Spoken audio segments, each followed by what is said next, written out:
హైదరాబాద్ మగువల మనసు దోచే అతిపెద్ద లేడీస్ ఫ్యాషన్ ప్రపంచం Bhama emporio Jubilee Hills check post.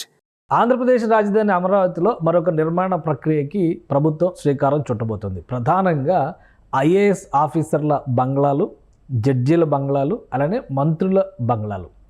ఇప్పటికే టవర్ల నిర్మాణం 90% వరకు పూర్తయింది. వీటి అలాట్మెంట్ విషయంలో కానీ, ఫినిషింగ్ వర్క్స్ విషయంలో కానీ ఏపీ సర్కార్ కసరత్తు చేస్తుంది. ఇప్పుడు అదే తరహాలో బంగ్లాలకు సంబంధించినటువంటి నిర్మాణ ప్రక్రియ గతంలోనే మొదలైంది. అయితే 15% నుంచి 25% మాత్రమే పనులు పూర్తయ్యాయి. ఈ నేపథ్యంలో ప్రభుత్వం ఒక గ్రీన్ సిగ్నల్ ఇచ్చింది. ఐఏఎస్ ఆఫీసర్స్కి సంబంధించి 2 కేటగిరీల బంగ్లాలు ఉన్నాయి. అలానే మంత్రులకి, జడ్జిలకి కూడా బంగ్లాలు ఉన్నాయి.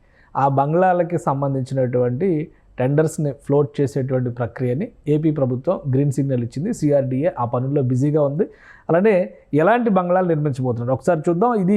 ఈ నమూనాలకు బట్టి చూస్తే కనుక 4 రకాల బంగ్లాలు అందుబాటులోకి తేబోతున్నారు. జడ్జీల బంగ్లాలు, మంత్రుల బంగ్లాలు, సెక్రటరీల బంగ్లాలు, అలానే ప్రిన్సిపల్ సెక్రటరీల బంగ్లాలు. సో ఇవి 4 రకాల బంగ్లాలు. ఇందులో ఐఏఎస్ ఆఫీసర్స్కి సంబంధించినటువంటి బంగ్లాలు మొత్తం 115 బంగ్లాలు నిర్మాణం చేయబోతున్నారు. అంటే ఐఏఎస్ ఆఫీసర్స్కి సంబంధించిన బంగ్లాలను మనం ఒకసారి పరిశీలించి చూస్తే ఇది ప్రిన్సిపల్ సెక్రటరీ హోదాలో ఉండేటువంటి వాళ్ళ కోసం చేస్తున్నటువంటి బ్లాక్స్.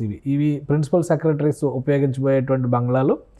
అలానే ఇవి సెక్రటరీల కోసం నిర్మించబోతున్నటువంటి బంగ్లాలు. ఇవి G+1 మోడల్లో డిజైన్ చేశారు. గతంలో వీటికి సంబంధించినటువంటి ఫౌండేషన్ వర్క్స్ పూర్తయినాయి. కొన్ని పిల్లర్స్ వర్క్స్ కంప్లీట్ అయ్యి పైకి వచ్చే దశలో పనులు ఆగిపోయినాయి. కాబట్టి వీటి ఫినిషింగ్ వర్క్స్ని మొదలు పెట్టడానికి ఐఏఎస్ ఆఫీసర్స్ బంగ్లాలకి 115 బంగ్లాలకి 411 కోట్ల రూపాయలు వ్యయం కాబోతుంది. 411.37 కోట్ల రూపాయలు వ్యయం కాబోతుంది.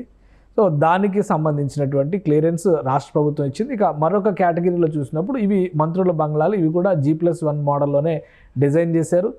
మంత్రుల బంగ్లాలు, అలానే జడ్జిల బంగ్లాలు కూడా అదే తరహాలో డిజైన్ చేసి ఇవి జడ్జిల బంగ్లాలు. ఈ డిజైన్ జడ్జిలకు సంబంధించినటువంటి బంగ్లాలు. ఈ డిజైన్ వచ్చేసి మంత్రులకు సంబంధించినటువంటి బంగ్లాలు. ఇవి ఈ 4 బంగ్లాలకు సంబంధించినటువంటి డిజైన్స్. మొత్తం మీద జడ్జీలు, మంత్రులకు సంబంధించినటువంటి కూడా 74 బంగ్లాలు కట్టబోతున్నారు. వీటికి సంబంధించి 401 కోటి రూపాయలు ఖర్చు కాబోతున్నాయి. 401.37 కోట్ల రూపాయలు ఖర్చు కాబోతున్నాయి. ఈ రెండింటికి సంబంధించినటువంటి పనులు చూస్తే కనుక 800 కోట్ల రూపాయల పైగా పనులు ఈ నిర్మాణం కోసమే కేటాయిస్తారు. ఎందుకంటే అమరావతిలో ఒక విషయం అర్థం చేసుకోవాల్సిందంటే బేసిక్ ఇన్ఫ్రాస్ట్రక్చర్ దగ్గర నుంచి మొత్తం నిర్మాణ పనులతో సహా అన్నిటినీ కూడా కొత్తగా ఫ్రెష్గా చేయాల్సినటువంటి ప్రక్రియ కాబట్టి నిర్మాణ వ్యయం కొంచెం ఎక్కువగా కనిపిస్తున్నట్టు ఉంటుంది. మొత్తం మీద చూస్తే కనుక దాదాపు 200 బంగ్లాల నిర్మాణానికి రాష్ట్ర ప్రభుత్వం క్లియరెన్స్ ఇచ్చింది. సిఆర్డీఏ ఇప్పుడు ఆ పనుల్లో బిజీగా ఉంది. ఈ 4 రకాల బంగ్లాలు కనుక పూర్తయితే టార్గెట్ టైం కూడా 2 సంవత్సరాలు టార్గెట్ టైం పెట్టారు. వీలైనంత వేగంగా ఈ నిర్మాణ ప్రక్రియను పూర్తి చేయాలంటే 11 నెలలు సీఎం ఇచ్చినటువంటి టార్గెట్, మరొక 6 నెలలు బోనస్ చూస్తే కనుక 17 నుంచి 18 నెలల్లో అక్కడ ఆక్యుపెన్సీలోకి వచ్చేయాలనేటువంటి ఆలోచనతో సిఆర్డీఏ పనులు ముందుకు తీసుకెళ్ళబోతుంది.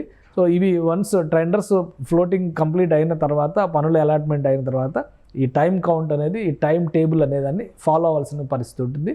వీలైనంత వేగంగా రాజధానిలో మంత్రులు, ఐఏఎస్ ఆఫీసర్స్, జడ్జీల నివాసానికి కనుక ఏర్పాట్లు చేయగలిగితే అక్కడ మరింతగా యాక్టివిటీ పెరగడానికి అవకాశం ఉంటుందని ప్రభుత్వం భావిస్తోంది. సుమన్ టీవీలో మీ పర్సనల్ అండ్ బిజినెస్ ప్రమోషన్స్ కోసం కింది నెంబర్కి కాంటాక్ట్ చేయండి.